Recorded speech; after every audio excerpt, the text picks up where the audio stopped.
Hi welcome to my channel all updates for you. First time சேனலுக்கு வரவங்க மறக்காமல் subscribe பண்ணிக்கோங்க. இந்த வீடியோவில் அண்ணாமலை யூனிவர்சிட்டி டிஸ்டன்ஸ் எஜுகேஷன் பற்றின அப்டேட் தான் பார்க்க போகிறோம்.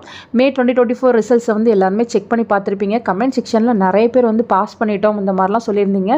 கேட்குறதுக்கு ரொம்ப சந்தோஷமாக இருந்துச்சு. நிறைய பேர் டிகிரி இந்த எக்ஸாமோட கம்ப்ளீட் பண்ணி முடிச்சிட்டிங்க.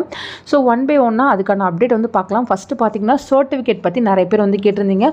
ப்ரொவிஷனல் சர்டிஃபிகேட் இமீடியட்டாக கொடுப்பாங்களா, யூனிவர்சிட்டிக்கு போனால் கிடைக்குமா, மார்க் ஸ்டேட்மெண்ட் கிடைக்குமா, அந்த போல் கேட்டிருந்தீங்க. ஸோ இமீடியட்டாக கண்டிப்பாக தரமாட்டாங்க ஃப்ரெண்ட்ஸ். நீங்கள் வேணால் யூனிவர்சிட்டிக்கு போயிட்டு ரெக்வஸ்ட் லெட்டர் வேணால் கொடுத்து பாருங்கள். கண்ட்ரோலரை மீட் பண்ணுங்கள். ஏன்னு பார்த்தீங்கன்னா ப்ரொவிஷனல் சர்டிஃபிகேட் ரெடி ஆகிறதுக்கு 1 மந்த்துக்கு மேல் ஆகும். அதுக்கப்புறம் தான் உங்களுக்கு ஒன் பை ஒன்னாக போஸ்டலில் அனுப்பி வைப்பாங்க. இன்கேஸ் ஏதாச்சும் ஒரு சர்டிஃபிகேட் எனக்கு அர்ஜென்ட்டாக தேவைப்படுது அப்படின்னா நீங்கள் யூனிவர்சிட்டிக்கு போயிட்டு அங்கே கண்ட்ரோலரை மீட் பண்ணி என்ன ரீசனுக்காக அர்ஜென்ட்டாக தேவைப்படுது நீங்கள் எழுதி கொடுத்துருவாங்க. உங்களுக்கு ரெடி பண்ணி கொடுப்பாங்க. அதே போல் பார்த்தீங்கன்னா ஒவ்வொரு சர்டிஃபிகேட்டும் ஒன் பை ஒன்னாக உங்களுக்கு வீட்டுக்கு போஸ்டல்லே வந்துடும். டிகிரி வரதுக்கு மினிமம் பார்த்தீங்கன்னா 6 மந்த்லேருந்து 1 இயர் வரையும் ஆகும்.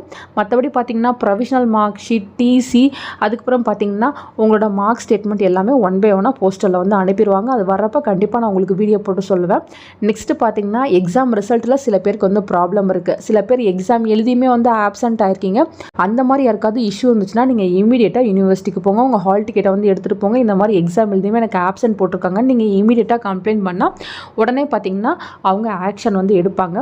நெக்ஸ்ட்டு பார்த்தீங்கன்னா எக்ஸாமில் நான் பாஸ் மார்க் வாங்கிட்டேன், இருந்துமே என்னை ஃபெயில் போட்டிருக்காங்க. அது போல் சொல்லியிருந்தீங்க. யூஜிக்கு பாஸ் மார்க் 40, நான் 42 வாங்கியிருக்கேன், ஆனால் ஃபெயில் போட்டிருக்காங்கன்னு சொல்லியிருந்தீங்க. இது என்ன ரீசன்னு பார்த்தீங்கன்னா நீங்கள் எழுதின எக்ஸ்டர்னல் எக்ஸாமில் மினிமம் 40% மார்க் நீங்கள் வாங்கியிருக்க மாட்டீங்க. அந்த ரீசனுக்காக தான் ஃபெயில் போட்டிருக்காங்க ஃப்ரெண்ட்ஸ். ஸோ நீங்கள் பார்த்தீங்கன்னா யூனிவர்சிட்டி சைடில் எதுக்குமே ஒன்ஸ் கேட்டு கன்ஃபார்ம் பண்ணிக்கோங்க. ஸோ லிபரல் கரெக்ஷன் தான் பண்ணியிருந்தாங்க. 95% எல்லாமே பாஸ் பண்ணியிருக்கீங்க. ஒரு சிலர் பார்த்தீங்கன்னா ஒரு பேப்பரில் மட்டும் அரியர் வச்சுருக்கோம். இப்போ ரீவாலுவேஷன் போடலாமான்னு கேட்டிருந்தீங்க. கண்டிப்பாக நீங்கள் ரீவாலுவேஷன் அப்ளை பண்ணிக்கலாம். ஸோ ஒரு பேப்பருக்கு பார்த்தீங்கன்னா நீங்கள் 2000 rupees பே பண்ணுற மாதிரி இருக்கும். ஸோ ரீவாலுவேஷன் ரிசல்ட்ஸ் பார்த்தீங்கன்னா அஃபிஷியலாக வெப்சைட்டில் போட மாட்டாங்க. உங்களுக்கு பர்சனலாக மெயிலில் தான் அனுப்புவாங்க. ஸோ உங்களுக்கு பேப்பரை கரெக்ட் பண்ணி நீங்கள் பாஸ் பண்ணிட்டீங்கன்னா மட்டும் மெயிலில் நீங்கள் பாஸ் பண்ணிட்டீங்க அப்படின்ற இன்ஃபர்மேஷன் கன்வே பண்ணுவாங்க. இன்கேஸ் நோ சேஞ்சுனா உங்களுக்கு எந்த இன்ஃபர்மேஷனும் வராது.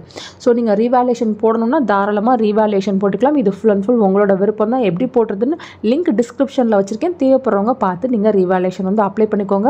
ஃபர்தராக பார்த்தீங்கன்னா எம்எஃப்ஏ கோர்ஸுக்கு மட்டும் ரிசல்ட்ஸ் அப்டேட் ஆகல. சூன் அப்டேட் ஆயிரும். நீங்களும் அப்பப்போ வெப்சைட் செக் பண்ணுங்கள். உங்களுக்கு ரிசல்ட்ஸ் போட்டுருவாங்க ஃப்ரெண்ட்ஸ். இதை தவிர மற்றபடி உங்களுக்கு வேறு டவுட் இருக்குது அப்படின்னாலும் நீங்கள் கீழே கமெண்ட் செக்ஷனில் கேளுங்க. என்னால் முடிஞ்ச அளவு சீக்கிரமாக ரிப்ளை பண்ணுறேன். தேங்க்யூ ஃபார் வாட்சிங்.